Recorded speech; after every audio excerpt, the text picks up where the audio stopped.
আজকে আমি কি নিয়ে কথা বলতে চাচ্ছি আপনারা হয়তো অনেকেই আমার ভিডিও থাম্বনেল দেখে বুঝে গেছেন।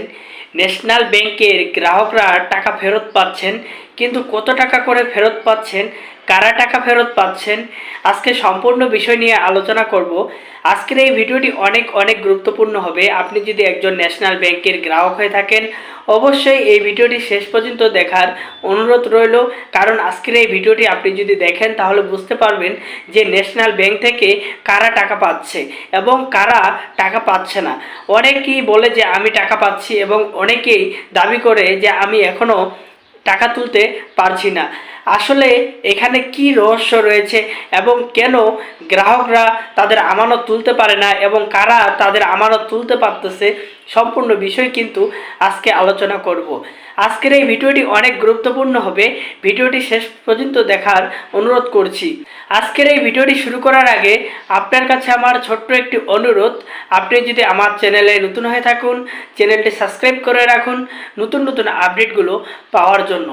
কারণ আমরা যারা 1 থেকে 2 বছর হচ্ছে আমরা অপেক্ষা করতেছি যে এই ন্যাশনাল ব্যাংক থেকে যে আমরা কিভাবে আমাদের আমানত ফেরত পাবো এবং কিভাবে আমরা আমাদের টাকা তুলব, কিন্তু আমরা নানান কৌশলও কিন্তু আমরা এই দুর্বল ব্যাংকগুলো থেকে টাকা তুলতে পারিনি বা এই ন্যাশনাল ব্যাংক থেকে টাকা তুলতে পারিনি।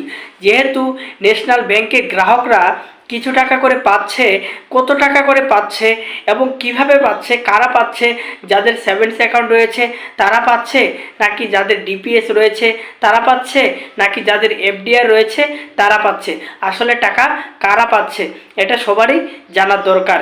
এবং কয়েকটি শাখায় কথা বলে জানা গেছে যে সমস্ত গ্রাহক এখনও তাদের আমানত ফেরত পায়নি, 1 থেকে 1.5 বছর হচ্ছে ব্যাঙ্কগুলোতে ভালো করে ডিপিএস, এফডিআর বা স্কিমে কোনো টাকা ডিপোজিট করেননি।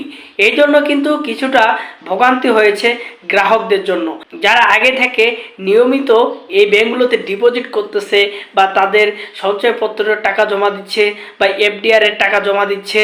আসলে যারা লেনদেন ঠিক রাখছে তারা কিন্তু এখন বর্তমান সময়ে টাকা ফেরত পাচ্ছে, এবং যারা এই ভয়ে যে ব্যাংকগুলো বন্ধ হয়ে যাবে, ব্যাংক থেকে আর টাকা পাওয়া যাবে না, যারা এই ভয়গুলো করেছিল তাদেরকে কিন্তু বর্তমান টাকা দেওয়া হচ্ছে না, কারণ তাদের লেনদেনের একটা গ্যাপ পড়ে গেছে।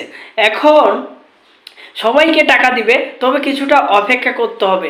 এখন বেশিরভাগের কারা টাকা পাচ্ছে, যাদের এফডিআরের মেয়াদ শেষ হয়ে গেছে, যাদের এফডিআরের মেয়াদ ছিল 3 মাস, যাদের 6 মাস বা 1 বছর ছিল, যাদের মেয়াদগুলো শেষ হয়ে গেছে তাদেরকে সবার প্রথমে কিন্তু টাকা দেওয়া হচ্ছে, কারণ তারা যেন আবারও নতুন করে এই ব্যাঙ্কগুলোতে ডিপোজিট করে, সেজন্য কিন্তু তাদেরকে আমানত ফেরত দেওয়া হচ্ছে। আরও যে ক্ষুদ্র সেভিংস অ্যাকাউন্টগুলো রয়েছে তাদেরকেও কিন্তু টাকা ফেরত দেওয়া হচ্ছে।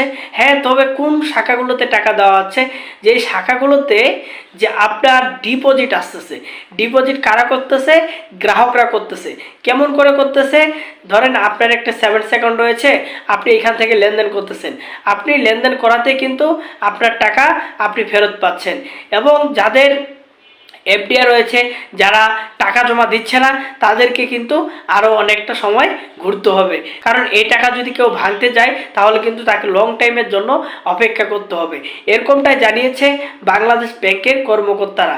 এবং এটাও বলা হয়েছে যে এখন পর্যন্ত যে সমস্ত গ্রাহক ভয়ে কিংবা আতঙ্কয় তাদের আমানত জমা দিচ্ছে না কিংবা বিনিয়োগ করতেছে না আমাদের এই ন্যাশনাল ব্যাংকে, তাদের কিন্তু টাকা নিতে অনেক সময় লাগবে। যখন ব্যাংক ঘুরে দাঁড়াতে পারবে তখন সম্পূর্ণ গ্রাহকদের আমানত গ্রাহকদেরকে ফেরত দেওয়া হবে।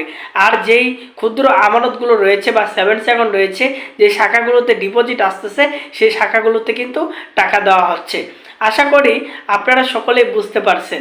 আর অবশ্যই হ্যাঁ, আপনার কোথায় অ্যাকাউন্ট রয়েছে বা কোন শাখায় অ্যাকাউন্ট রয়েছে অবশ্যই আমাকে কমেন্ট করে জানাবেন, যাতে আমি আপনার সাহায্যে আমি জানতে পারি যে এই শাখাতে টাকা দিচ্ছে, এই শাখাতে টাকা দিচ্ছে না, বা ব্যাংকের কর্মকর্তারা এরকম করে বলতেছে, আসলে কি বলতেছে অবশ্যই আমাকে কিন্তু কমেন্ট করে জানিয়ে দিবেন। পরবর্তী ভিডিওতে আমরা আলোচনা করব যে আমরা যারা গেপ করে ফেলেছি, কিংবা আমরা যারা টাকা দিচ্ছি না জমা, তারা আমরা কিভাবে আমাদের আমানত আমরা ফেরত পাবো।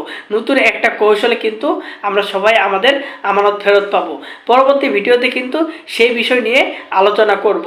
আজকের এই ভিডিওটি আপনার কাছে যদি ভালো লেগে থাকে অবশ্যই চ্যানেলটি সাবস্ক্রাইব করে রাখুন নতুন নতুন আপডেটগুলো সবার আগে পাওয়ার জন্য।